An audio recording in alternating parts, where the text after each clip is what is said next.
Ola, boa tarde, son Rafa Quintía, son antropólogo. Benvidos a todos e a todas a esta charla virtual na que vamos a abordar distintos aspectos do Entroido. Antes de nada, quero darlle as grazas ao Concello de Moaña pois, por terme convidado a compartir este tempo con vos, pois, falando do que eu considero que a festa ritual máis importante da cultura galega, non? Polo seu calado, polo que hai en xogo, non?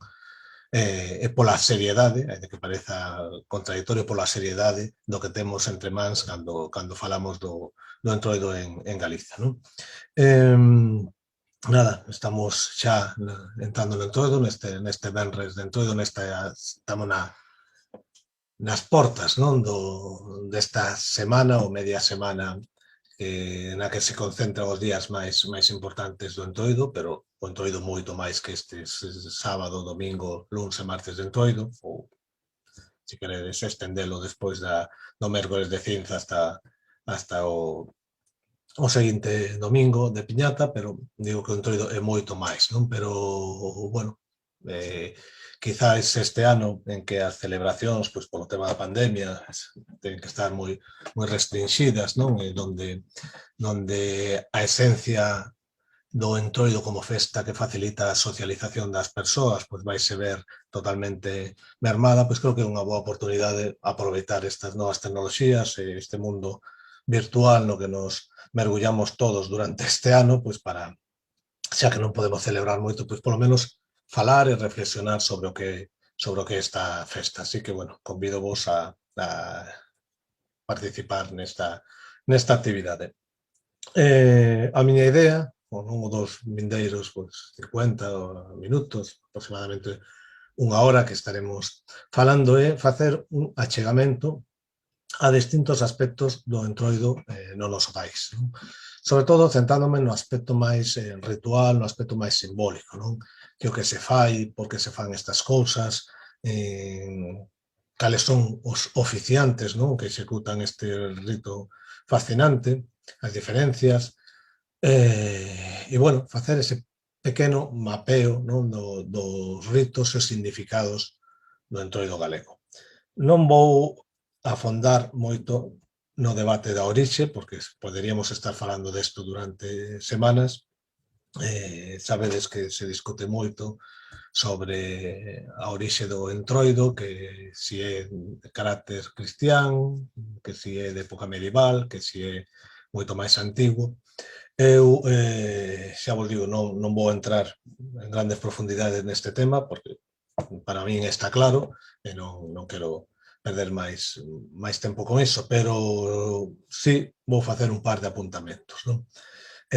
Seguro que tendes escoitado falar eso de que o Entroido é cristiano porque se mide en base ao calendario cristiano, non? A Coresma, bueno, Semana Santa, dende o domingo de Resurrección e despois medimos a Semana Santa, medimos os 40 días da Coresma, marcamos o mércores de cinza e dai para atrás, martes, luns, domingo e sábado de Entroido. Bueno, que unha celebración se circunscriba a un período concreto do ano o que a Igrexa fixese que as celebracións quedasen aglutinadas nesas datas concretas e que se midan a partir dun calendario cristiano non quere decir que a celebración sexa cristiá como vamos comentar, non? Pero ademais hai que comentar que en moitos sitios de Galicia non se mide así, non? Despois o seguinte erro que hai, non? É aquel que interpreta que o Entroido é cristián porque o Entroido só é a celebración destes últimos días, non? A veces de febreiro, previos a Coresma, e desvinculan esta celebración do resto de mascaradas de invernía. Non? Para mí é un erro. Verémolo hoxe, que hai que ter en conta o marco ideolóxico, o marco simbólico no que se é ritual, no que se inclúe ou no que se integra o Entroido. Non? Estudar o Entroido sin ter en conta as festas e as mascaradas do ciclo da invernía é como se queremos estudar as festas cristiás, por exemplo, imaginademos a Semana Santa, decimos que non ten nada que ver co Nadal, ou que non ten nada que ver co Corpus. Non? Son distintas distintas celebracións que teñen que ver con un mesmo esquema relixioso e ideolóxico, non? Así que ese é outro dos grandes erros, non? E quizáis o terceiro erro, non? Aparte desta mala contextualización temporal da festa, é despreciar directamente a bibliografía ou os textos históricos que temos, nos que constatamos como, cando menos dende o século VII, a Igrexa intenta prohibir sistemáticamente este tipo de celebracións e describe este tipo de celebracións, non? Así que, digamos, para defender a teoría mayoritaria no ámbito antropolóxico e etnográfico europeo de que o Entroido é unha celebración cultural que como celebración viva pois ten moitos engadidos ao longo do tempo, por suposto ten achegas, ten aportes froito do cristianismo, igual que ten aportes medievais, pero que en esencia o Entroido é a última das mascaradas do ciclo da invernía, que ten que ver con todas estas mascaradas que empezan no ciclo do Nadal, é dicir, no solsticio de inverno, nas que se fa exactamente o mesmo que facemos no Entroido, e que estas mascaradas son reminiscencias de prácticas rituais de carácter religioso, polo tanto, precristiáns, eso é o que defendemos a maior parte de etnógrafos europeos, pois para argumentar isto vou decir catro ideas xerais. Unha ten que ver co contexto xeográfico. O Entroido non só se celebra en Europa, senón que se celebra nesto que podemos chamar Paneuropa, que veremos. É dicir, que transcende os límites do que hoxe consideramos a Europa política, non? Por lo tanto, o Entroido celebrase, por exemplo, en Irak, que non é cristián. E celébrase tamén as mascaradas no norte de África. As mascaradas bereberes do norte de África, no Atlas, son exactamente iguais. Por lo tanto, temos celebracións exactamente igual que as nosas en contextos culturais que non son cristiáns, non? E ademais temos a celebración do Entroido en países onde a chegada ao cristianismo aconteceu moi posterior ao que puido ser na Península Ibérica. Por exemplo, zonas de Escandinavia e zonas do leste de Europa, onde o cristianismo chegou no século IX, X ou XI, onde xa existía Entroido. Así que, ese contexto xeográfico xa nos está a falar de que estas son as celebracións previas. O carácter dos ritos. Os ritos que vamos a estudar hoxe teñen que ver coa regeneración da terra, coa fertilidade, coa fecundidade. Moitos son aspectos que non están imbricados dentro do que é a ideoloxía cristiana, non? Ainda que fosen absorbidos nalgúns momentos por ela. Por lo tanto, o fin ritualístico de moitas das prácticas do Entroido nada teñen que ver co cristianismo. O contexto temporal, o ciclo da invernía, por lo tanto non é certo que o Entroido este condicionado polo calendario cristián, como veremos despois, senón que forma parte dun ciclo moito máis amplio. E por último, as prohibicións eclesiásticas, das que só citarei dous apuntamentos por ser os máis antigos, non? Ou algúns dos máis antigos. Un a nivel europeo e outro a nivel peninsular, para que se vexa esa idea. E teño aquí, para lelo literalmente, un fragmento do Liber Poenitentialis, un libro en latín de Teodoro, que foi o arcebispo de Canterbury, alá no século VII, que foi o que gobernou a Igrexa de Inglaterra neste momento, e di literalmente que condena que está en castelán a transcripción, que se ande como ciervo o toro, es decir, se haga pasar por un animal salvaje y se vista con la piel de un animal de rebaño, poniéndose la cabeza de las bestias. Aquellos que tal guisa se transformen en la apariencia de un animal salvaje tienen pena de 3 años porque esto es diabólico. Es decir, que Teodoro, neste libro xa do século VII, lembremos que o cristianismo convírtese en religión mayoritaria do Imperio Romano no ano 380 co edicto de Tesalónica, é dicir, no século IV. 3 séculos despois, temos textos que nos están falando de que isto se estaba celebrando, por lo tanto, era anterior á implantación mayoritaria do cristianismo como religión do Imperio. Pois temos este texto, precisamente, no que se fala de xente disfrazada de touro ou de cervos, cos cornos, coas pelicas, que é algo habitual do noso Entroido. E despois temos tamén outro texto, neste caso, na Península Ibérica, de Isidoro de Sevilla, tamén do século VII, verdade? No que di, vou ler tamén literalmente, que el queixase destas festas que se celebran no mes de febreiro, é dicir, no momento do entroido, en los que los participantes mudan sus ropas adquiriendo monstruosas apariencias, disfrazándose de animales, fieras o diablos, repite o que acabamos de citar, incluso otros mucho peor, ya que cambian sus ropas por las propias del otro sexo para formar algarabía, excitándose con el vino. É dicir, que a xente, os homes vístense de mulleres e as mulleres de home, algo típico do entroido, ¿no? Por lo tanto, vemos que Isidoro de Sevilla está sancionando precisamente a práctica do cristianismo. Pues difícil de entender que isto sexa cristiano cando o propio cristianismo está sancionando, cando temos textos tan antiguos que nos están falando destas supervivencias, ¿no?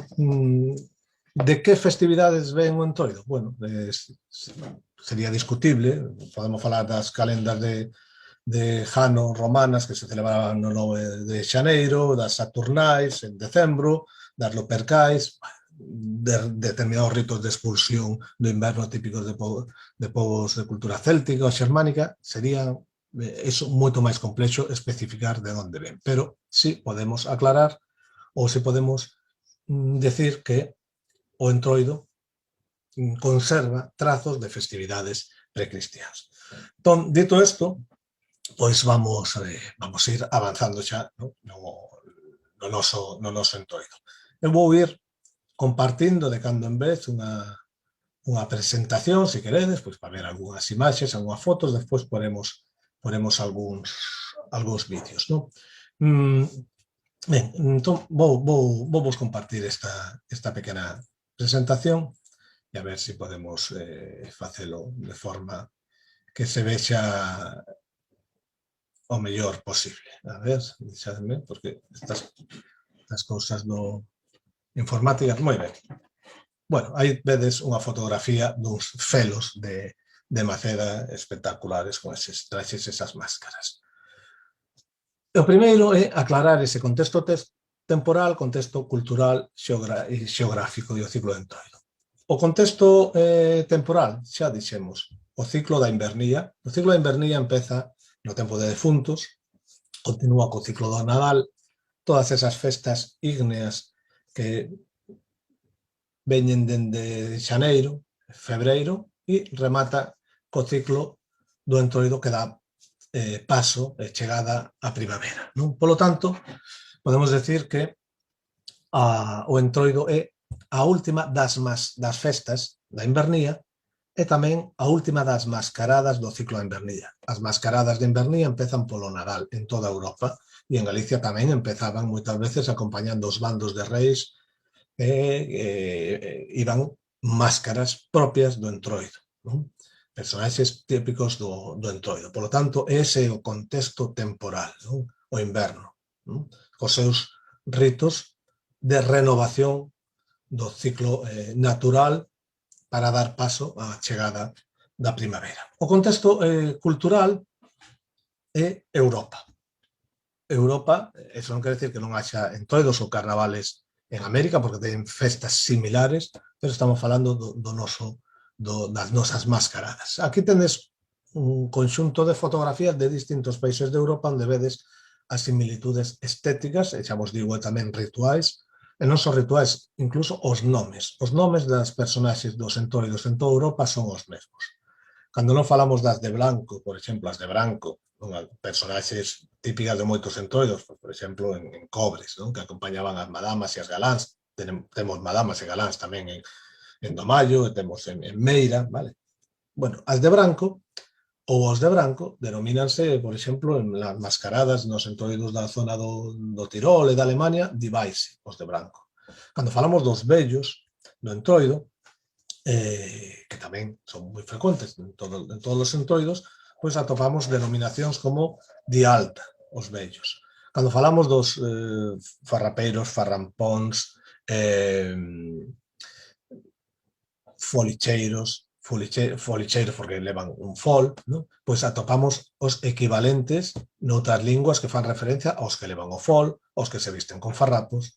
Cando falamos de peliqueiros porque levan pelicas, pois temos os mesmos nomes noutros sitios, pois en Bulgaria, en Suiza, en Italia, pois os que levan as pelicas, non? Chocalleiros, porque levan chocallos. Bueno, pois o mesmo nome reciben noutros contextos culturais, os que levan as campas, os que levan os chocallos. É dicir, que incluso os nomes se repiten. Aí tendes pois unhas mascaradas pois da zona de Cantabria e tamén Navarra, País Vasco moi similares, con esas pelicas, con esas grandes chocas, con esos gorros cónicos, tendes personaxes de Centro Europa, do Tirol, tendes cuqueris de Bulgaria, vedes madamas, aí tamén, non? Vedes galáns cos seus gorros con eses adornos florais, con esas fitas de colores. Por lo tanto, vemos que son figuras que se repiten. Por lo tanto, estamos falando dun mesmo contexto ideolóxico, non? Dun mesmo tipo de celebración dun pasado común, dun contexto compartido. Estos son o que eu denomino os oficiantes do Entroido. Non son xente disfrazada, é xente vestida e a través dese traxe transfórmanse para poder oficiar o rito de Entroido. Igual que un crego non está disfrazado, está vestido coas roupas de misar, non? Que é o que lle dá a potestade para oficiar o rito. Mirad hasta que punto son as similitudes. Aquí temos dúas fotos. A foto da esquerda é un cuqueri, sacada do internet. A foto á dereita é un maragato do Entroido Ribeirao de Santiago da Riba en Chantada, unha foto do fotógrafo Pedro Losada, colaborador da Sociedade Antropolóxica Galega.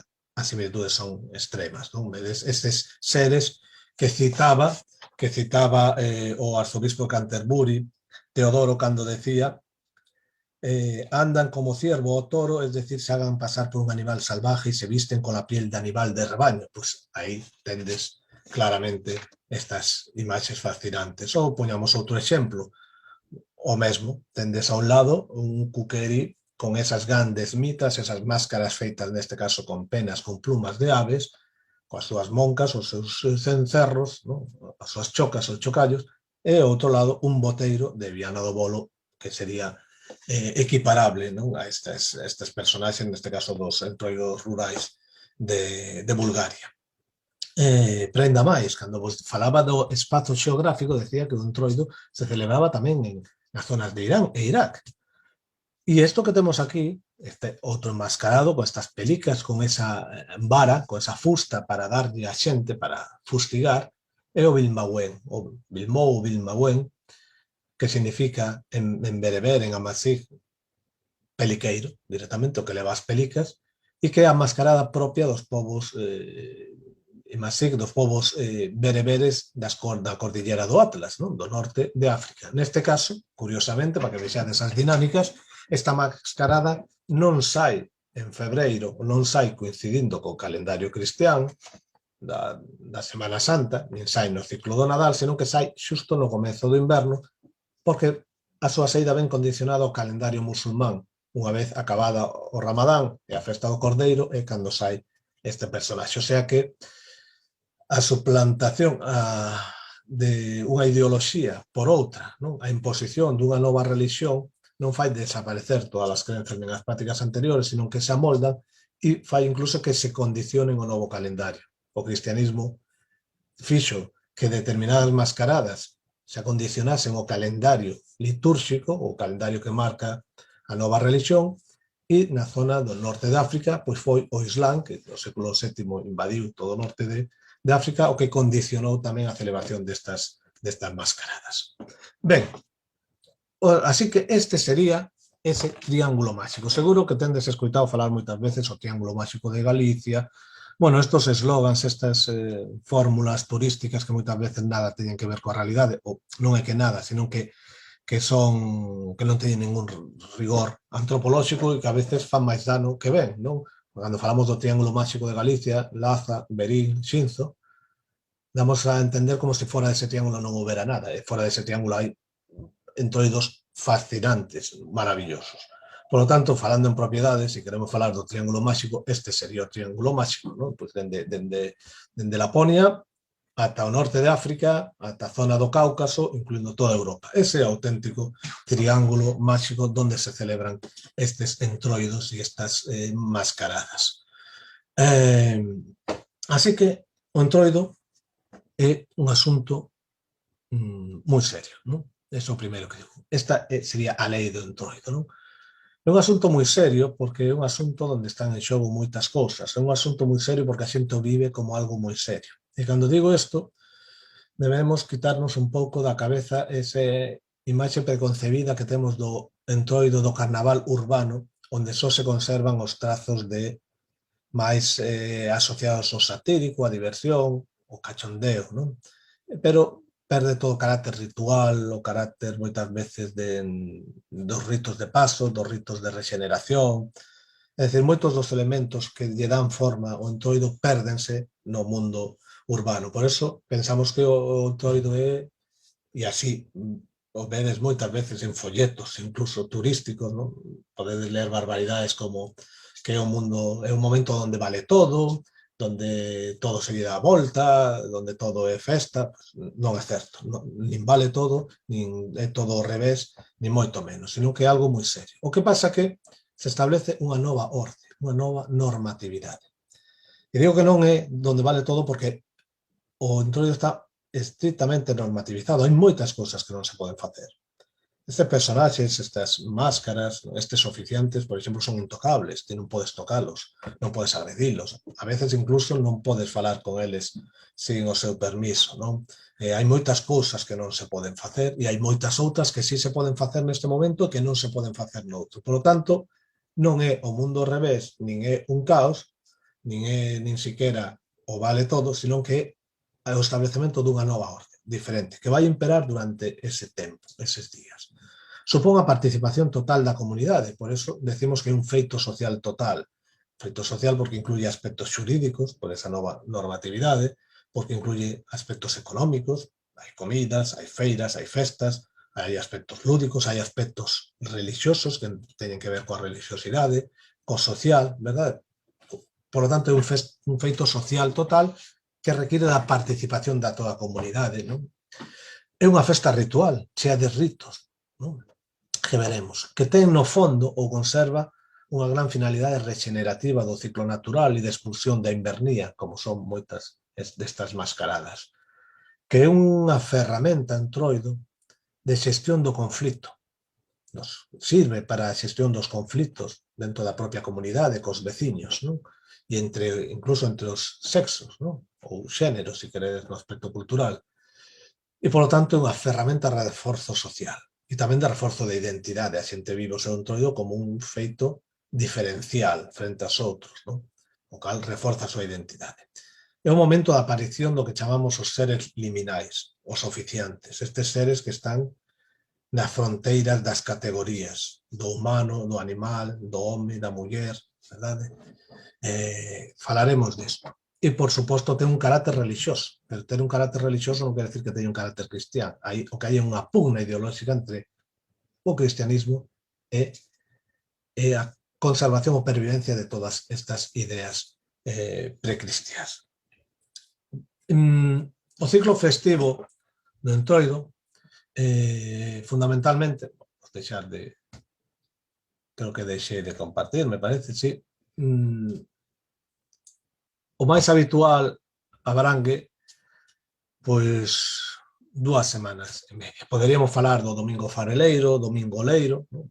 Polas guerras de farelos, polas guerras de olas, o xogo das olas, non? Ese primeiro domingo, despois viría o xoves de compadres, teríamos o domingo corredoiro, xoves de comadres, venres de entroido, é dicir, hoxe, sábado de entroido, domingo de entroido, luns de entroido, martes de entroido, mércores de cinza e a veces prolóngase xa a entrada a Semana Santa co domingo de piñata, non? Entón temos aí pues, 3 ata 4 domingos, non? Por tanto, casi, poderíamos falar de casi un mes, máis que un mes, 3 semanas, non?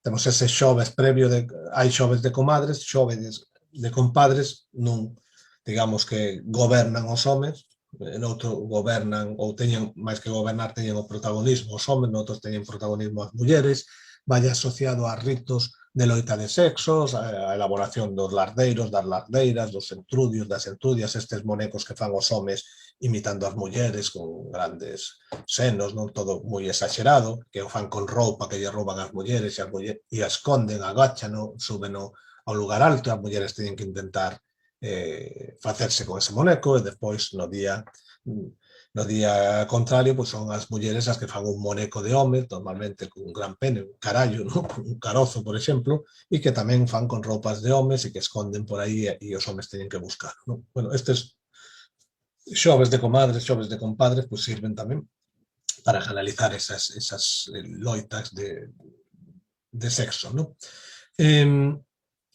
Despois temos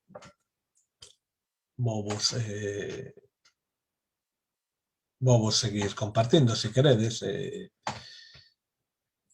a presentación, por se vos resulta máis ameno, máis gráfico. Vamos a ver, deixadme que vos poña a presentación en grande, que creo que é máis interesante. Decía que o Entroido é esa festa, esa mascarada do final do ciclo da invernía. E iso sabémolo polos ritos e polo simbolismo que rodea esta celebración e tamén polos seres que fan acto de presencia neste momento. Por exemplo, o oso. Non?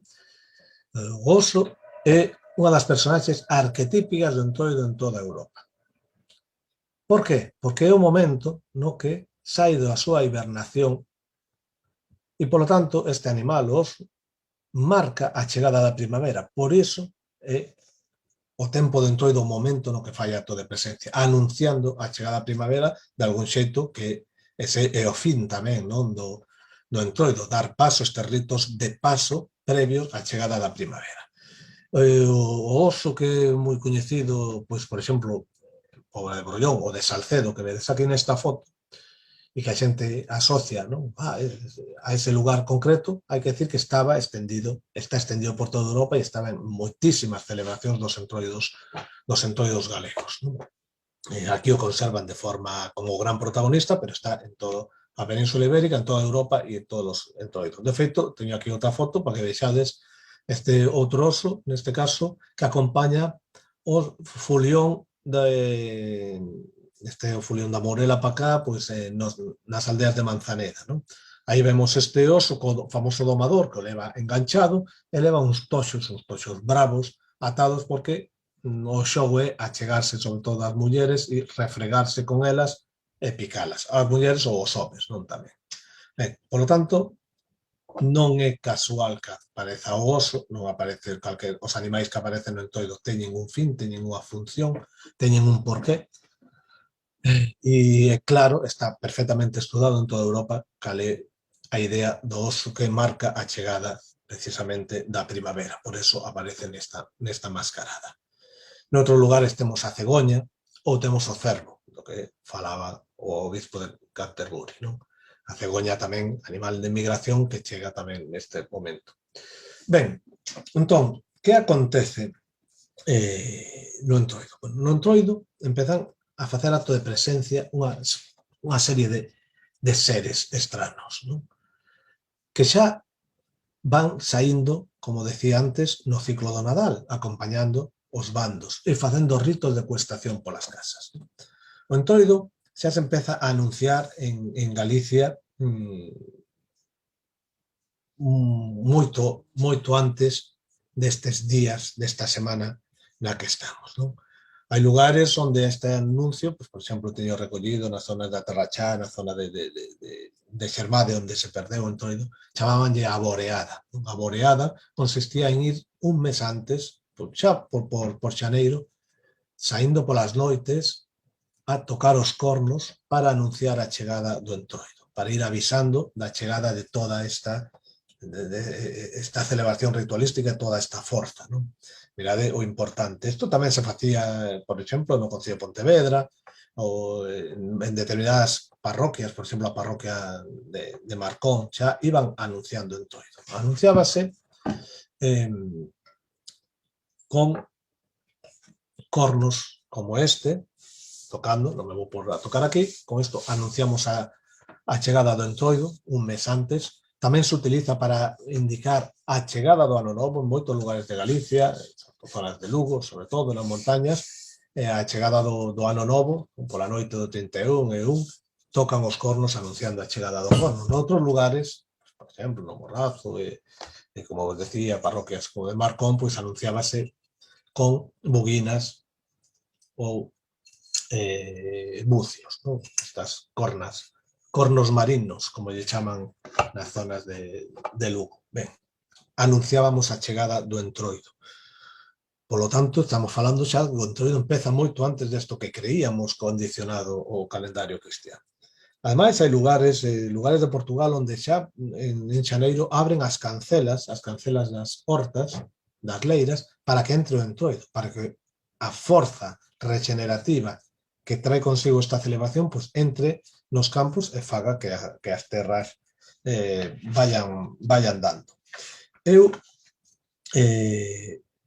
tiña aquí apuntado un dito que recollín en Lugo, moi interesante, e que volve incidir nesa idea de que incluso a festa do Entroido en Galicia non se mide polo calendario cristiano. E é o seguinte, así mo dixeron, non? Que era como eles medían o Entroido antiguamente.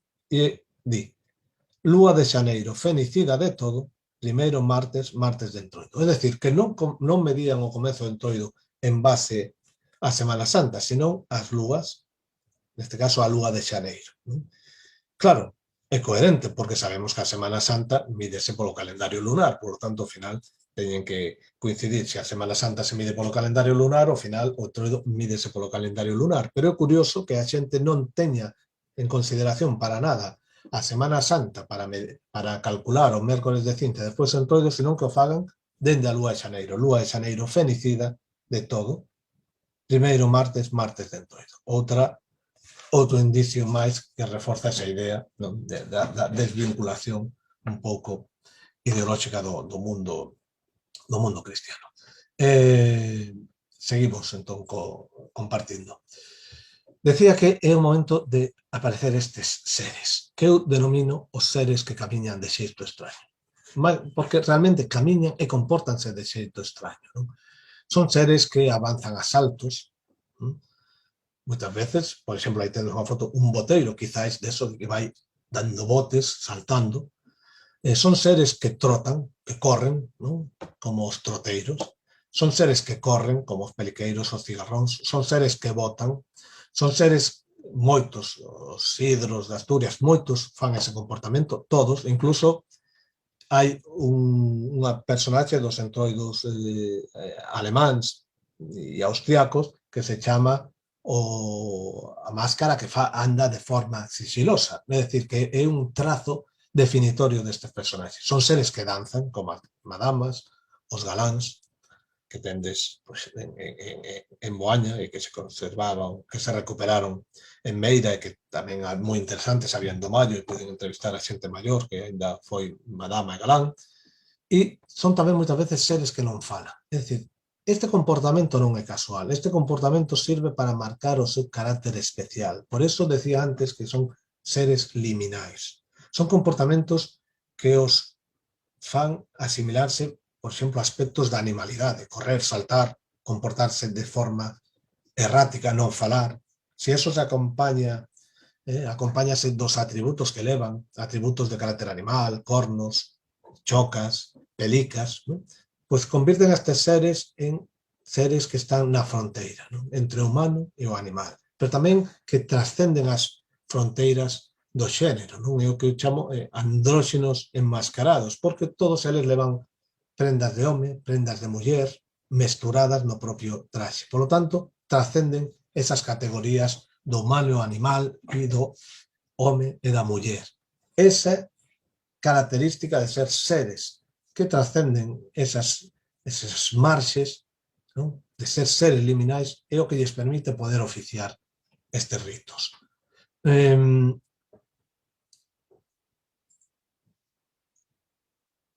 E que son eses ritos? Que o que fan? Bueno, pois, basicamente, estes personaxes, acompañados dos seus bandos, das comitivas, circulan entre o habitado e non habitado, é dicir, veñen moitas veces de fora da aldea e entran na aldea, traspasan os límites, isto é moi importante, porque esta nova normatividade de Entroido permite isto, traspasar os límites. Que é traspasar os límites?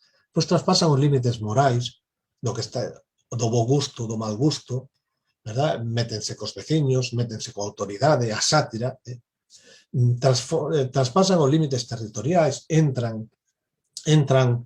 na parroquia veciña moitas veces, eso a veces provoca enfrontamentos ritualizados, non? Estes piques, hai ese xogo de ir a deixarlle un moneco o martes pola noite á aldea veciña para que queden con ese entroido todo o ano, a veces colgado con papéis con coplillas satíricas, co cual se considera unha ofensa.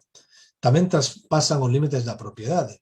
Entran nas casas, entran nos poleiros, nos galiñeiros, collen ovos, verdad? Teñen esa licencia e traspasan tamén, como digo, os límites incluso do xénero. Non? Que fan? Visitan as casas. É dicir, fan o rito de cuestación que é o que denominamos correr o entroido. Correr o entroido, que é a esencia destas mascaradas, consiste en xuntarse comitivas de enmascarados, de distintas personaxes, a veces poden ir un enmascarado que teña incluso un nome propio, que destaque, que sexa visualmente máis impactante, e por eso nos quedamos obsesionados pois, con Cigarrón, o Peliqueiro, o Boteiro, o Vergalleiro, pero o importante é toda a comitiva, todos os diferentes roles. Van visitando as casas da aldea, as casas da parroquia, entran, van pedindo, a xente ofrécelle comida, bebida, ou danlle cartos, é dicir, van facendo un rito de cuestación, como acontece tamén pois, nos cantos de Reis, de Nadal, ou nos Aninovos, ou como acontecía tamén nos Mallos, cando se iba co Mallo polas casas, ou incluso en defuntos cando se iba polas casas tamén da parroquia. Non? Unha característica tamén que asustan os nenos, cando falas os nenos pequenos teñenlle medo a estes personaxes, é dicir, que teñen un carácter, incluso a xente non tan nenos dáballe impón, non, a presenza de todos estes seres, non? Tamén unha práctica é acosar, non, no aspecto ritual ás mulleres, pois facer cousas como que se chama faldrear, que fan os toteiros co seu pau, levantarlle as sallas, ou como fan no norte, en Portugal, os cardadores, cos cepillos de cardar, alá, pois, ir a frotar as mulleres, ou as vacas, a morena, estas, ir a polas mulleres, a empitonalas, sempre ese xogo, non? Ou os caretos, os caretos portugueses que collan a mulleres, métense con elas, sempre hai ese xogo, porque a maior, hai que decir que tradicionalmente, hoxe en día eso cambiou, pero a maior parte destes oficiantes eran mozos solteiros. Entón, o entroido era un momento tamén para eses xogos, non? Para esas prácticas de perseguir a mulleres, de acosar, é unha connotación importante. Que fan? Pegan, o sea, fustigan, dan como sexa coa monca, sexa coa zamarra, verdad? Os cigarróns, os peliqueiros, cos non me sai agora o nome, bueno, chamanlle zamarra ou tamén coa tralla, vale? É dicir, é unha práctica habitual, pegar, non se trata de dar unha malleira, entendámonos, non? Manchar con fariña, con borro, con lama, todas estas cousas, é dicir, fan bromas tamén, ese comportamento que, de algún xeito, escenifica este momento de caos, é unha escenificación dun caos controlado previo á nova orden que marca a chegada pois, da primavera. Non? Fundamental a presencia da máscara. A máscara ten un protagonismo especial nesta celebración. De feito, chamanse mascaradas, non? Porque a máscara, que é un elemento xa presente no Paleolítico, ten o poder da transformación. Cando un viste un traxe destes, cando un pon unha máscara destas, transfórmase, deixa de ser ese individuo para transformarse, convertirse nun ser diferente, nun ser destes liminais que ten esa capacidade de oficiar este rito. Sobre o sentido das máscaras poderíamos falar moitísimo. Poden estar evocando antepasados, poden estar evocando mortos, poden ter relación con animais. É un mundo que moi complexo que non temos ahora tempo de abordar, pero quero destacar a importancia da presencia da máscara e o poder de transformación daquel que leva a máscara, non? E outra característica importante dentro do Entroido é a cuestión das idades. Sobre todo a categoría dos mozos e mozas solteiras, grandes protagonistas do Entroido, sobre todo antes, felos, cigarróns, boteiros, as máscaras de Manzanera, os troteiros, os caretos, todos estes personaxes tan coñecidos hoxe en día eran sempre mozos solteiros, homes solteiros, organizados en confradías, a veces confradías que para entrar tiñan ritos e moi complexas, non? Hoxe en día, eso, xa poden ser homes e poden ser mulleres, pero antiguamente eran homes solteiros en toda Europa. Así que isto ten que ver moito tamén cos ritos de paso. Outras personaxes podían ser mulleres solteiras, no caso das madamas, verdad? As madamas tan típicas do Morrazo, non só de Cobres, sino tamén de distintas parroquias de Moaña, como dixemos, do Mallo, Meira ou tamén en Cangas, non? Eran mozas solteiras, de feito, eso de madama e galán era o Entroido servía tamén como un momento para mocear, para coñecerse, ese tempo onde vas acompañado dunha parella. Moitas parellas naceron do Entroido, destas parellas do Entroido de madamas e galáns. Por exemplo, no caso de Cobres, onde as madamas ademais levaban unha sorte de dote colgada do peito peitoril con cadeas de ouro, reloxes que mostraba o poderío da casa, non? Ese ouro que había que ir buscando por todo o Morrazo, pedindo a familiares, amigos, pues, collares, pulseiras para engalanar do mellor xeito posible a túa madama e que representase tamén ese poder da casa e levase esa dote simbólica, non? Porque ao final estaba ese sacrificio do galo, que tamén se facía, por suposto, en Moaño, o sacrificio do galo, e esa danza final onde a madama e o galán danzaban e o habitual era que fose a madama a que tiña que sacrificar o galo, non? Polo tanto, vemos nestas festas unha sorte de boda ritual e servían precisamente tamén para eso. Despois temos outros personaxes que eran casados novos. Xa casados novos pasaban a desempeñar outro rol. Por exemplo, os que facían de vellos. Vellos non que foran vestidos de vellos, senón vellos que iban vestidos de feo e que tiñan por función velar polo bo desenvolvemento da actividade, pois na corrida do galo, vixilaban o galo, vixilaban as madamas, escoltaban as madamas no seu percorrido pola aldea, mentras bailaban, é dicir, sempre hai unhas personaxes que teñen o carácter, o poder punitivo e o carácter de velar polo control de todo o proceso, non? E que moitas veces se chaman vellos, pero outras veces pode ser o fulicheiro ou desempeñar ese rol outra personaxe, ainda que vayan de formas totalmente distintas a nivel estético, é dicir, podemos atopar dúas máscaras estéticamente moi similares, pero que fan cousas totalmente diferentes, e podemos atopar personaxes moi diferentes estéticamente, pero que teñen o mesmo rol. O importante sempre é o que fan, non? Que é o que define o que son. E así que os grupos de idade era importante. Unha pequena mostra, este é un mapa da Xunta moi limitado, aquí só hai 4 cousiñas de toda a grande riqueza. Vemos que se concentra hoxe en día moito en Ourense, non quere dicir que non houvese en toda Galicia, en Entroido había en cada parroquia de Galicia, pero quizáis na costa foise perdendo máis, porque é unha zona máis permeable culturalmente, sofre máis influencias, e quizáis foi perdendo máis, e no interior, pois por cuestións xeográficas, conservouse mellor, pero estendíase en toda Galicia. Así que isto é unha referencia simplemente, pero moi limitada, poderíamos encher isto de puntos. Pois, mirad, no Morrazo, pois hai falta Moaña, falta Oío, faltan moitos lugares, non? Pero aí están aqueles de interés turístico. Algúnas personaxes de Entroido, bueno, xa que estamos falando de Entroido de Galiza, pois mencionar algúns dos coñecidos, das dúcias e dúcias de personaxes, non? Pois os peliqueiros de Lazo, os cigarros de Verín, as pantallas de Xinzo, o felo de Maceda, o vergalleiro de Sarreaos, o toteiro de Bande, a máscaras de Manzaneda, as que tendes aí na foto, o boteiro de Viana do Bolo, os boteiros de Vilariño de Conso, aí tendes, por exemplo, o volante grande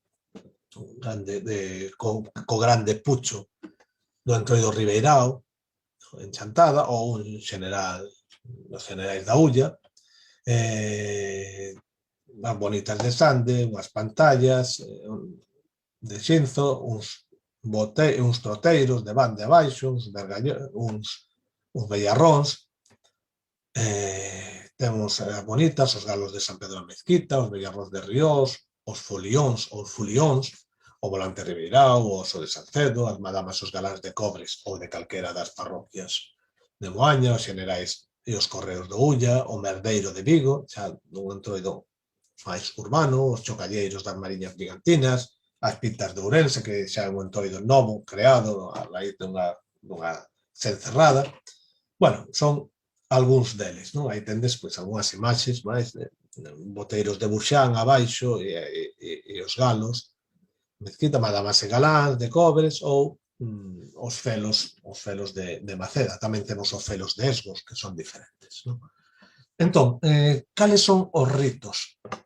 Os ritos do entroido. Ben, pois no entroido temos ritos que teñen un claro fin esconxurador, de expulsión, de botar fora. Botar fora que? O inverno, as tebras, a escuridade, o frío, todo aquelo que inicialmente se consideraba que mantiña a terra morta. O que se trata de que o ciclo, ¿no?, se reactive. Hai que ter en conta que as sociedades agrarias tradicionais europeas non tiñan certeza de que o ciclo natural pois iba todos os anos a reactivarse, non? Sempre había ese medo, esa dependencia dos elementos, non? Ese sol que vai perdendo forza hasta que chega o solsticio de inverno, a mínima intensidade, as noites máis longas, este momento todo do inverno onde non hai actividade agraria, o calendario, as actividades paranse, non? Dende a colleta do viño e as castañas, que é o último, pois é o momento de estar recluído nas casas, o momento do frío, o momento de contar estas historias, onde tamén é máis difícil relacionarse cos veciños, o gando tamén está bulado, e os mariñeiros tampouco poden andar moito mar, porque é o inverno. Entón, hai sempre ese temor, non? Había ese temor a que a natureza pois volva a renacer. Por lo tanto, hai toda unha serie de ritos que teñen que ver precisamente coa regeneración da terra, non?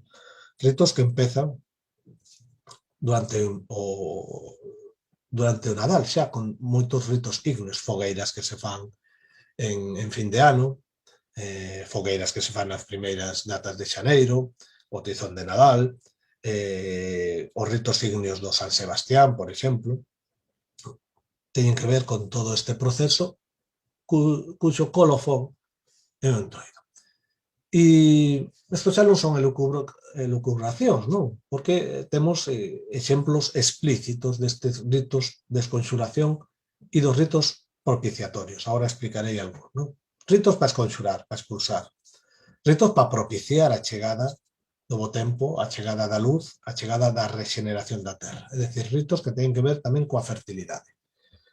Ritos, digo, explícitos, porque cando os volantes de Chantada din explícitamente que teñen que correr co grande pucho, ese sombreiro de 20 kilos e 200 e pico colonias, fitas de colores, e teñen que representa, según eles, a primavera florida, é o que eles consideran, non? E teñen que correr polas leiras, polos navais, porque se non corren por elas non vai dar froitos. Estamos ante un rito explícito de fertilidade, que nada ten que ver co cristianismo, e que se repite en toda Europa. Cando determinados seres din que teñen que botar, saltar cos súas moncas, coas súas pértigas, para que medre o gran, ou para que medren as plantas, eles saben que están facendo esos ritos, ou creen, ou polo menos consérvase a idea de que ese rito tiña un fin propiciatorio, neste caso da fertilidade. Por lo tanto, é explícito. Temos ritos de inversión homes vestidos de mulleres, mulleres vestidas de homes, novos vestidos de vellos, vellos vestidos de novos, homes vestidos de animais, animais que os disfrazan como homes, verdad? Todo ese momento da inversión. Temos os ritos de paso, non nos dá para falar, pero teñen que ver moito co tema das madamas e os galáns. Temos os ritos de cuestación, os petitorios. Temos os ritos de teatralidade, os ritos burlescos, os ritos satíricos, donde aí cobra gran protagonismo, pues, por exemplo, todo o tema das charangas ou das murgas, non? Donde se combina a música coa cuestión satírica e burlesca, non? Coa licencia, pues, para criticar veciños, para criticar o poder, a autoridade, non? E que ten tamén, está moi arraigada, pues, por exemplo, en Moaña, o tema das murgas, non? Sei que tendes murgas que teñen, pues, xa máis de 30 anos, non? De antigüedade, como, pues, da nosa terra, os convois, non? É dicir, que son unha tradición moi arraigada no Entroido e que saibades que na zona do Morrazo a tradición das murgas, das comparsas, isto que agora identificamos coas chirigotas de Cádiz, pues que saibades que aquí en Galicia teñen unha tradición moi fonda. E na zona do Morrazo, por exemplo, na miña, de onde son eu, de Salcedo, que é a primeira parroquia do Morrazo, pertence ao Concello de Pontevedra, pero a zona de Salcedo, a zona toda en Marín, temos documentadas murgas xa no século XIX, vale? Habería que ver cando empezan en Cádiz, non? É curioso porque tanto Marín como Cádiz teñen un nexo en común, que é a cuestión mariñeira, a cuestión da escola naval. Igual levamos nosas murgas alá, habería que verlo, non? Pero que sabedes que hai unha tradición de murgas, igual que hai unha tradición antigua sobre estas comparsas. Eu teño textos de antes da guerra, pois, por exemplo, na zona de Malpica tamén, non? Así que é algo propio do Entroido. Temos os ritos da rivalidade, de enfrontamento de homes, mulleres, xa comentamos, cos xogos, pues, de botarse fariña, os xogos de acoso, o xogo dos monecos, e tamén rivalidade entre aldeas. O paradigma é os xenerais do Ulla, cos seus atranques, non? Que fan que chegan á fronteira da súa aldea, chega outro correo, fan esa regueifa, esa loita verbal en verso, e que teñen que ver con ritos para facilitar precisamente a cuestión do grupo, para limar as asperezas, para canalizar as tensións que ao longo do ano se xeneran entre as comunidades. E despois temos, como non, os ritos de comensalidade, os ritos que teñen que ver con compartir alimentos e mesa, non? E que son básicos tamén, pues, para o tecido do parentesco, para a familia, para toda a aldea.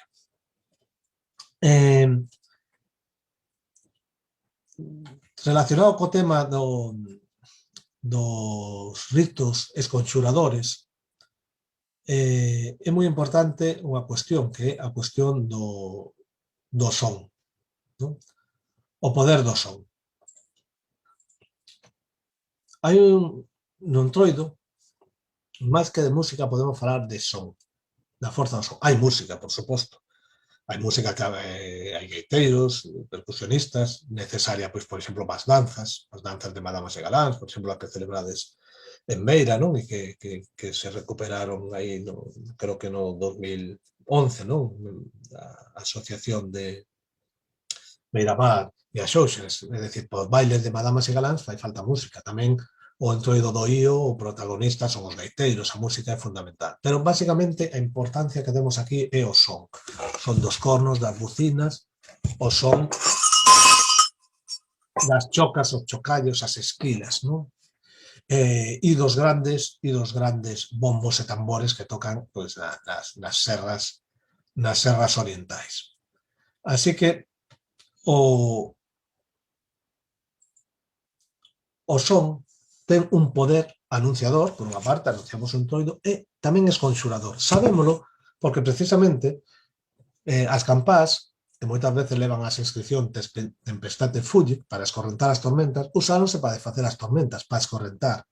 Sabemos na nosa tradición que os axóuxeres póñense os nenos para espantar as bruxas, para protexer, e que as chocas, moitas delas con cruces gravadas, non de forma casual, senón porque son elementos que chamamos apotropaicos, é dicir, protectores, póñense xogando unha para localizalos e outra para protexelos frente ao mar. Por lo tanto, a presencia do son, dos grandes bombos, dos cornos, o bater do ferro, ten por fin esconxurar, expulsar todo eso malo que queda do inverno, as tebras, a escuridade, quizáis os mortos que veñen acompañándonos dende defuntos en noite boa e que chega este momento que xa teñen que volver ao seu ámbito, teñen que volver ao alén, tamén hai que invítalos a marchar, é dicir, o son ten ese gran poder anunciador e esconxurador. Aí tendes estas fotos impresionantes dos fulións depois de Viana do Bolo, Vilariño, Manzaneda,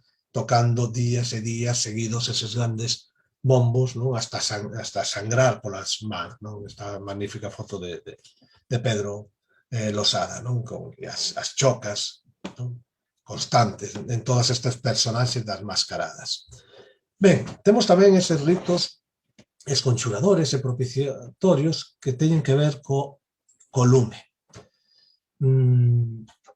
O lume, que xa vos decía, está presente pois dende o Nadal. Temos os fachóns do San Sebastián, temos o que chamaban correr a rela na Fonsagrada, é dicir, ritos ígneos nos campos para escorrentar as plagas, as rodas de lume que se facían nos Ancares, bueno, moitos ritos que teñen por fin axudar o sol a recobrar a súa forza e tamén esconxurar o mal, as plagas e demais. Non?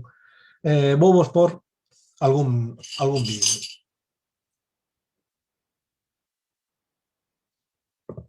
É importante entender como o cristianismo decía que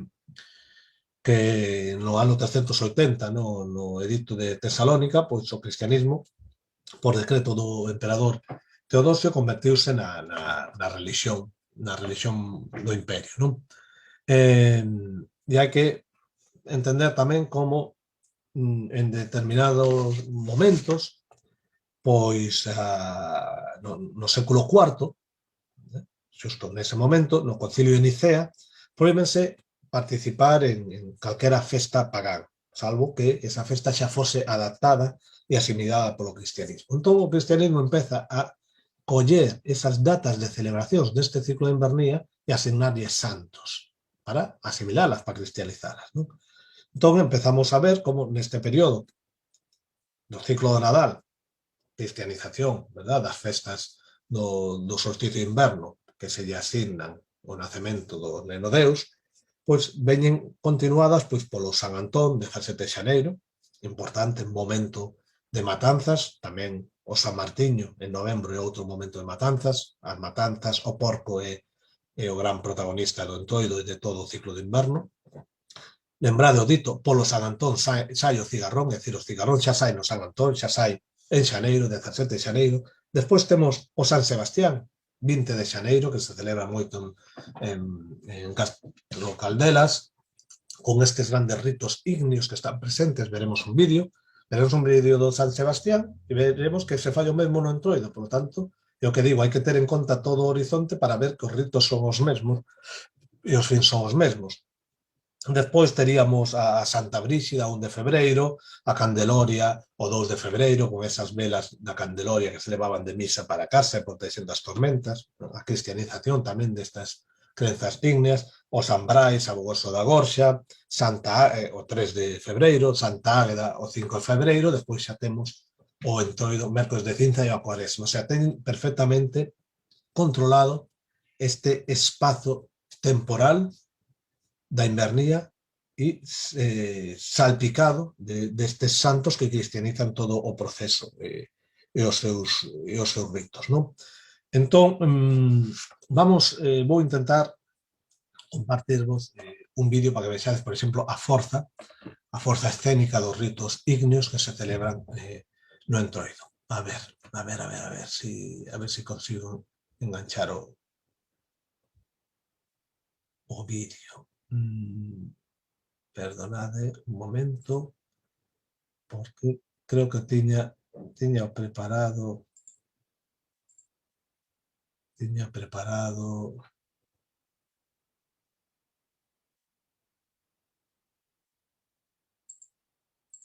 a ver.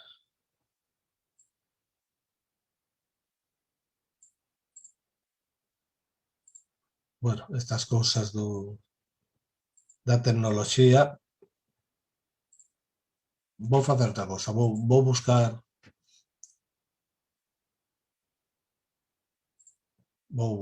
os vídeos por outro lado.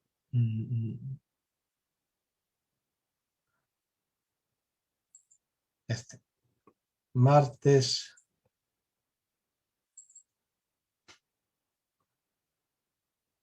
de Entroido.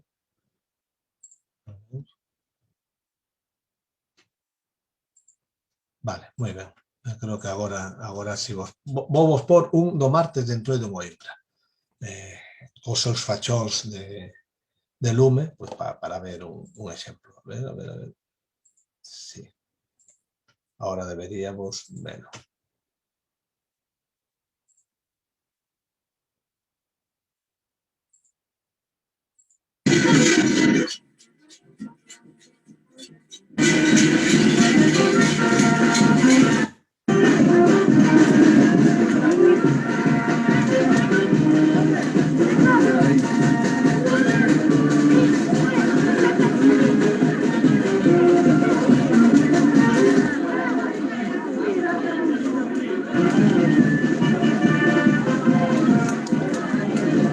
Vou ir dándolle para adiante un pouquiño.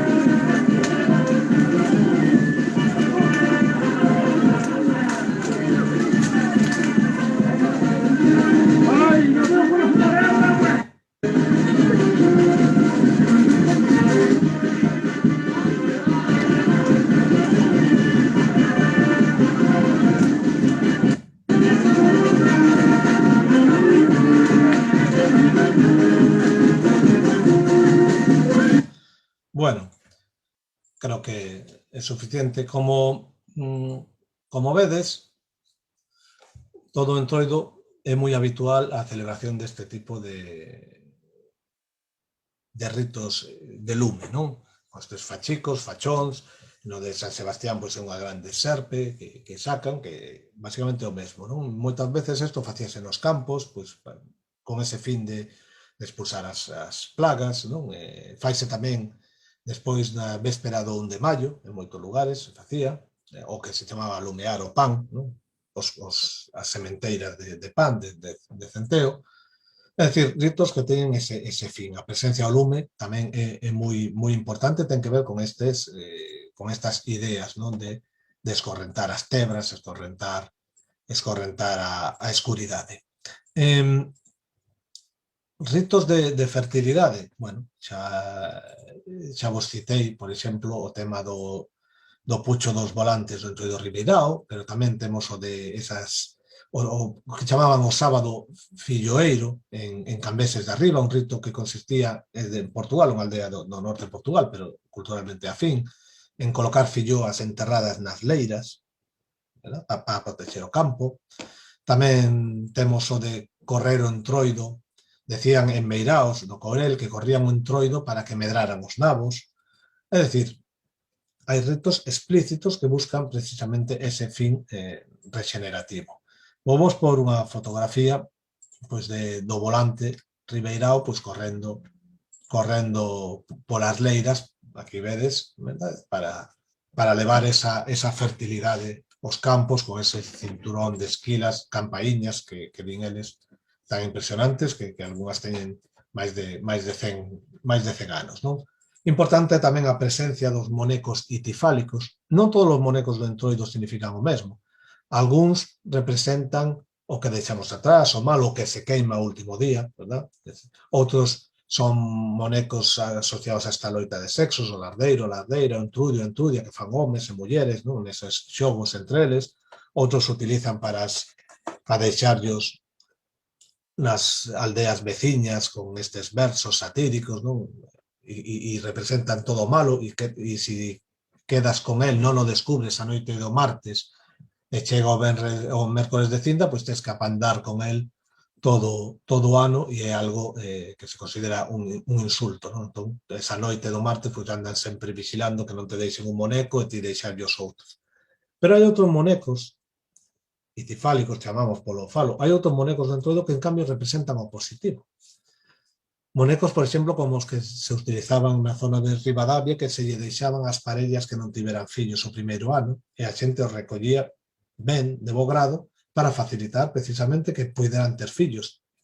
Ou o Santo Entroido e a Santa Entroida, non? En Covelo, por exemplo, cando se celebra o rei de Covelo, que o levan en procesión e que lle fan ofrendas incluso, non? É dicir, que está casi sacralizado. Por lo tanto, non todos os monecos significan o mesmo, non? É importante tamén remarcar neste sentido pois a presenza de prendas constantemente e de elementos que evocan a natureza florida.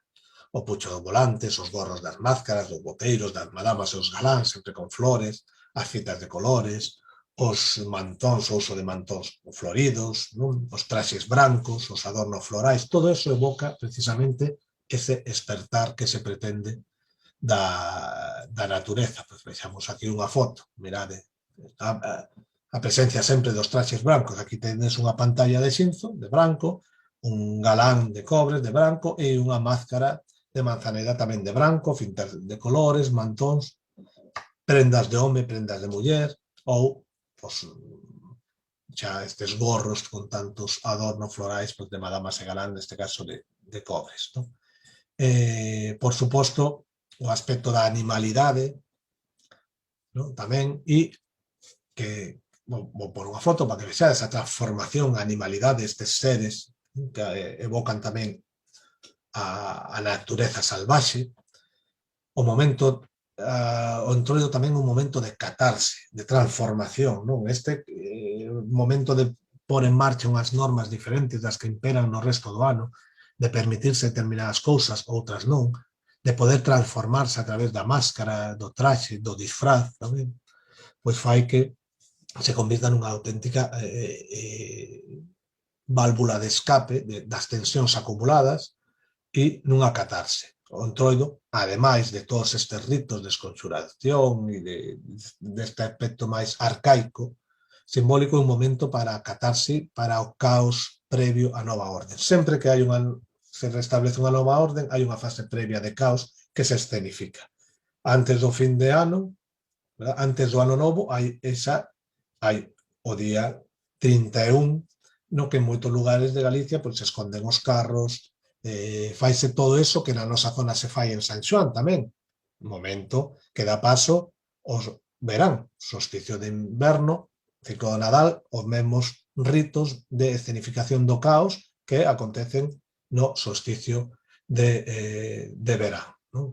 É dicir, sempre que hai un cambio de paso. Incluso hai algúns lugares de Galicia onde estes ritos de atrancar os camiños, roubar os carros, coller as cancelas, fanse na noite de defuntos. Outro momento importante, onde é posible o contacto cos seres que están no máis alá, e, polo tanto, todas estas datas que supoñen momentos de cambio, transformación, de deixar atrás un ciclo para empezar un ciclo novo, van asociados a ritos de escenificación do caos, teatralización deste caos que dá paso a nova orde. Por iso falamos da catarse, un pouco esa locura. Fanse gamberradas, aquí tendes uns caretos levando a mulleres de broma secuestradas, movendo contenedores, os felos que teñen esa forma de interactuar como trasnos realmente, e que xogan coa xente, que as enganchan. Podo vos por, se queredes, un vídeo de felos, por exemplo, para que vexades un pouco o que fan.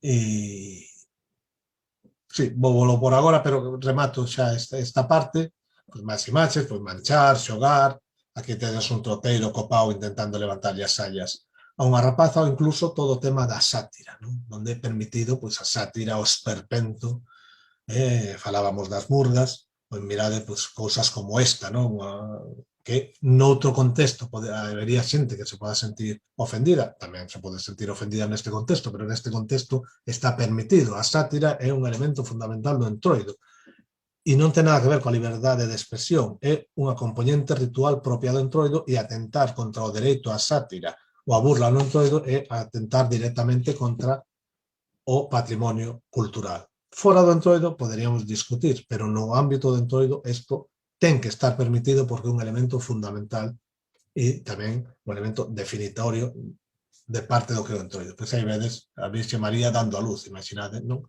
Pois estas son as cousas que se ven no Entroido.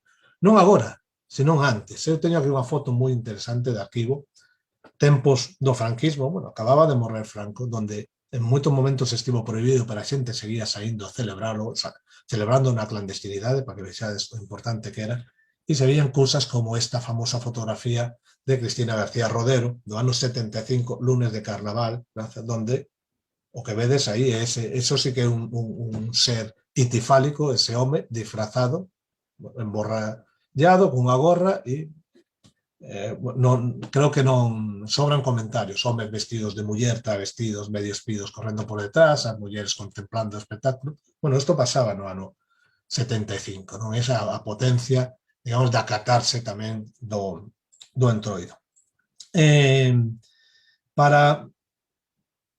Para ir finalizando xa, quería comentaros 4 ideas tamén últimas de colofón, non? Sobre o reforzo das relacións sociais.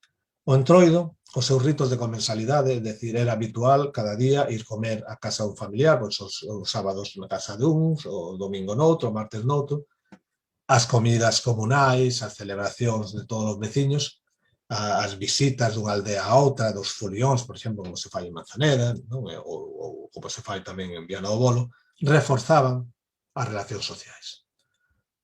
Os banquetes, as comidas, os ritos de comensalidade, a pedir comida polas casas, os ritos de cuestación, ofrecer comida, todo eso, as celebracións gastronómicas, todo eso que compartir comida, bailar xuntos, divertirse xuntos, realizar obras de teatro xunto, pois, por exemplo, todo o que ten que ver cos pregóns, máis que os pregóns, os testamentos do galo, os predicadores, as predicacións típicas, as foliadas, representacións teatrais, os oficios, todo este teatro popular propio do Entroido que nas aldeas a xente prepara durante semanas, teñen un fin claro que axuda a reforzar os lazos e as relacións sociais, non? Por iso é tan importante tamén. O sea, que aparte do carácter ritual, da catarsis, da renovación, do momento de válvula de escape, tamén ten esa función de reforzar as relacións sociais. E iso é moi importante. Polo tanto, xa para finalizar esta presentación, bueno, esta breve charla para todo o que tería que ser o que podemos falar do Entroido e dar paso a uns cuantos vídeos que vou poñer comentados, eu resumiría con que o Entroido é unha festa dunha gran carga espiritual, hai unha espiritualidade latente, é dicir, hai unha ideoloxía de carácter religioso, nese sentido, non cristiano, senón religioso, porque todos estes ritos teñen desconxuración, de expulsión, de renovación, teñen un fin de carácter espiritual ou religioso. O que se produce é esa pugna ideolóxica entre unha moral cristiana, unha forma de ver o mundo cristiano, unha ritualística cristiana e isto que son herdanzas de tempos pasados que se van anovando, se van renovando, incorporando novas cousas como calquer fenómeno cultural que sempre é algo que muda. É unha festa que leva implícito un gran sentimento. A xente víveo como algo fundamental, víveo realmente como unha experiencia religiosa. En moitos lugares de Galicia miden o tempo polo Entroido. Un ano sin Entroido como este que vamos pasar é unha catástrofe. Hai xente que está fora todo o ano, pero só ven para o Entroido. Xente que está enferma e cando pasa o folión, cando pasan as madamas, os galáns, teño exemplos, ¿no?, recollidos en Vilaboa, por exemplo, cando pasan as comitivas do Entroido facendo os seus ritos, correndo o Entroido, enfermos que piden ser sacados á porta para ver pasar a esas comitivas como se fose unha procesión santa, non? É dicir, hai xente que se emociona. Eu emocionome tamén falando do Entroido, que se vive con un sentimento realmente único. é un estado de conciencia, hai momentos cando esta xente está tocando, cando está danzando, non? Que é un estado de conciencia diferente, cando estás metido nesa voráxine das guerras, das fariñadas, nesa catarse, é un estado de conciencia diferente. E en última instancia o que se pretende precisamente é, a través de toda esta ritualística, pois recobrar un equilibrio anovado que dá paso a esta nova etapa do ano, donde deixamos atrás a invernía e chega precisamente a primavera, a vida, a luz e a regeneración. Non? Esa é a esencia última do entroido, non? O que está aí detrás. Dito isto, pois eu quería compartir con vos algunha imaxe para que vexades un pouco esa forza escénica. Non? Poñamos, pois, por exemplo, o que decíamos, pois, uns felos, vexamos que fan os felos, por exemplo.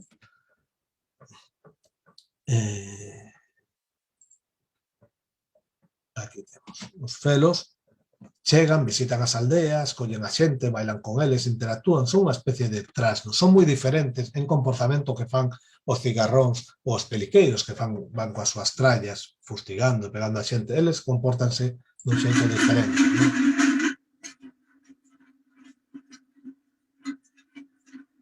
Son eses espíritos un pouco burlescos que veñen do espazo inhabitado, de fora, do bosque, e chegan á aldea e empezan a interactuar coa xente e a facer, non? Alcatruadas, non? E a xente maior os esperaba nas portas, bueno, expectantes, non? A visita destes personaxes, non? Que co seu cachato enganchan os vellos, bailan, botan con eles, bueno, o home maior non poden facer moitas danzas, pero isto é algo do que se facía cos felos, non? Poñamos, por exemplo, outra celebración. A ver, un segundillo. Deixadme... Tens que estar falando, buscando todos os vídeos un pouco complexo, pero... Vamos. Vou vos por un exemplo, pois, vimos os felos, pois, un pouco os peliqueiros, que son os que máis personaxes dos máis coñecidos, non? Vamos a ver, pois os peliqueiros, para que vexades que estéticamente son similares, pero o seu comportamento é diferente. Pois que fan eles? Corren grupos e fustigan coas trallas ou coas tamarras, non? Chaman a esa especie de láctico, non? Este é o comportamento, vemos, diferente, non? De seres que estéticamente pois, son parecidos. Outro rito diferente, pois podemos falar de algo que xa vos comentei, pois o oso e o touro, non? Outra das personaxes típicas do entroido. A ver, creo que teño por aquí. Ben, pois acompañando por exemplo, os fulións nas montañas de Ourense, pois aparte neste caso das máscaras e todo o fulión que vai tocando os tambores, pois temos oso, temos o touro e o toureiro. O toureiro creo que é unha adaptación, inicialmente o touro está presente en moitos entroidos de toda Europa, unha especie de feito en zonas de Malpica chamaban o xogo da vaca, por exemplo, uns cornos, unha manta por riba, tamén no morrazo, isto existen moitos entroidos, que se dedican a investir a xente. Despois, a veces levaba alguén que guiaba, pois hacia esta, hacia outra, porque ir tapado cunha manta non ves.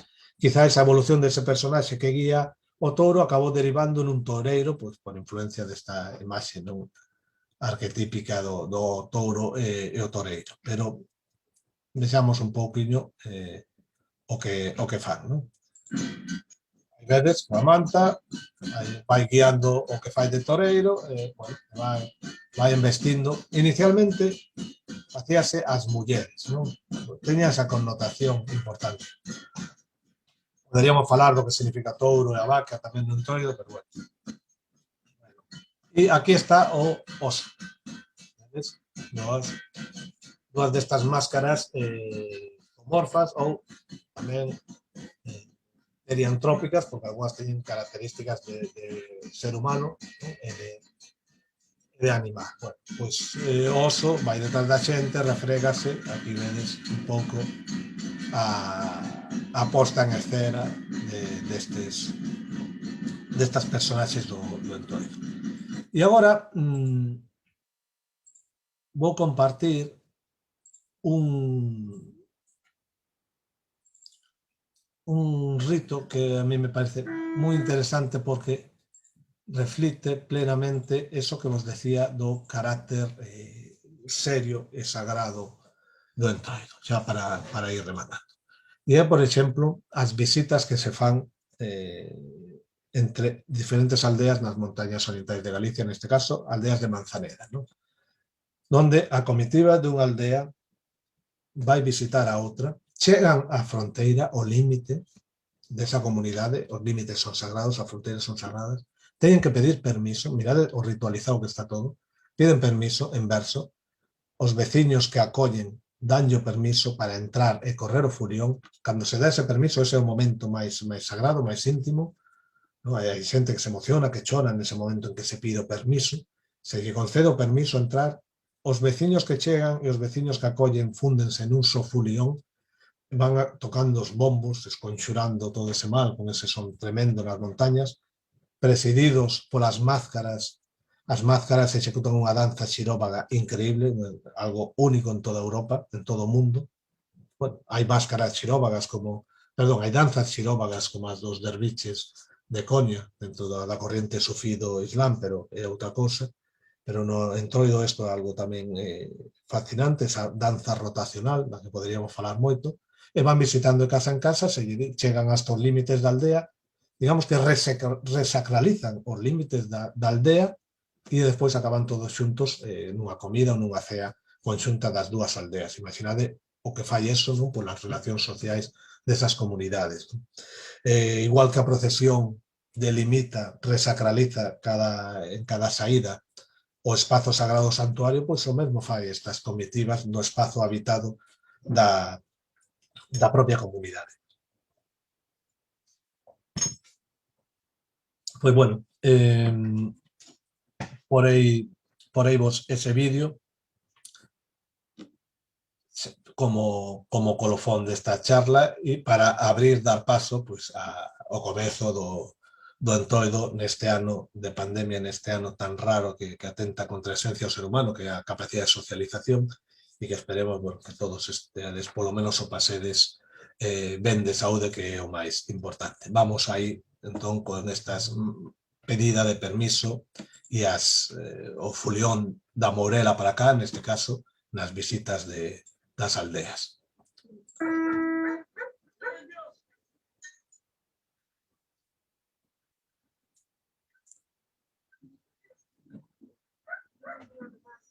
Ainda contamos nesta pequena folhada do que pretendemos bailar, tocar a partir do dedo. A nós moito nos gusta esta tradición, por iso non queremos perderla de vista. A nós fainos moita ilusión, ainda que a moito que sone a misa. Trataremos tocando duro, bailando sen parar un segundo. Con unhas pequenas retrancas, cheo de humor e de risa.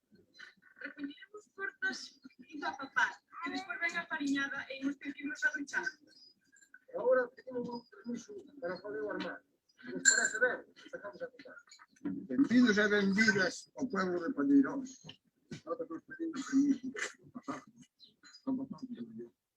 A nós vai-nos moita alegría e enche-nos de satisfacción ver toda aquí esta xente disfrutando do noso problema.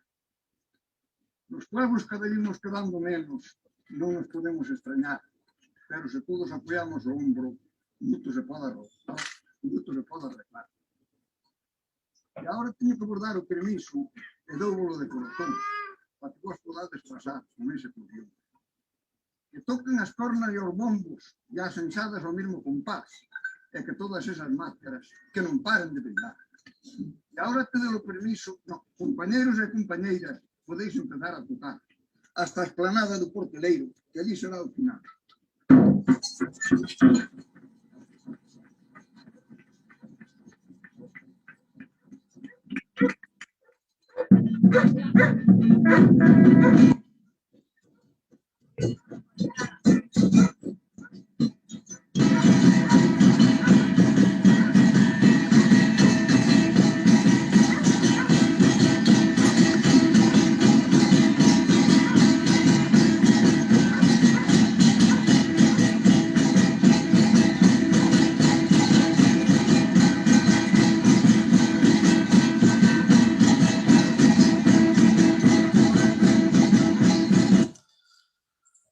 Bueno, como vedes, é algo moi serio.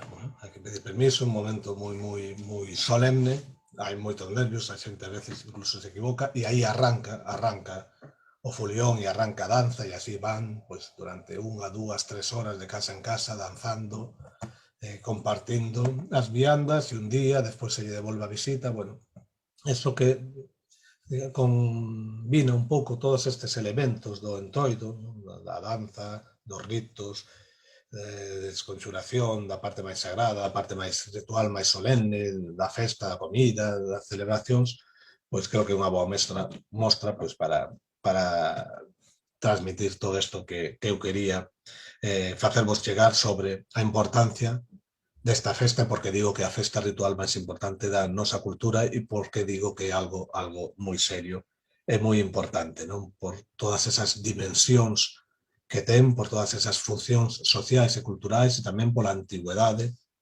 destas celebración que non só é un feito por unha parte diferencial de cada lugar que celebra, non só é un feito que reforza a súa identidade, sino que ademais trascende eso e nos une e relaciónanos pues, con todos os outros povos da Península Ibérica e de Europa, non? Por lo tanto, tamén sirve para compartir moito.